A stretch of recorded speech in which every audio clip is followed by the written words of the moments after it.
Isang joint operation ang isinagawa ng Rizal Municipal Police Station MPS kasama ang Provincial Intelligence Unit PIUNEPO noong Nobyembre 17, 2025, bandang alas 11:15 ng gabi sa bayan ng Rizal, Nueva Ecija.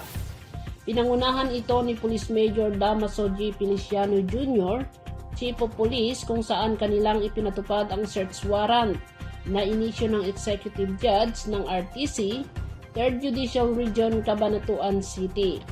Bandang alas 2:20 ng madaling araw ng Nobyembre 18, 2025, nagresulta ang operasyon sa pagkakumpiska ng iba't ibang ebidensya, kabilang ang isang homemade 22 caliber revolver na walang serial number na may 5 bala, 2 bala ng caliber 45, 2 bala ng caliber 9mm, 3 sachet ng hinihinalang shabu, at 3 improvised glass shooters o water pipe.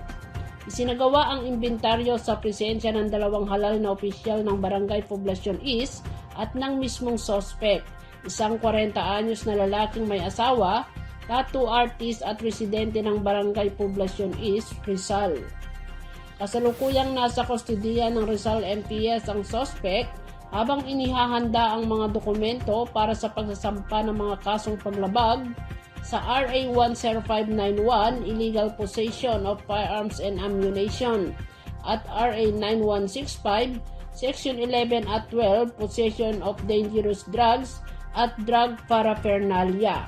Para sa police report, ito si Myra Maruso nag-uulat para sa DWNE Teleradyo, ang inyong kakampi.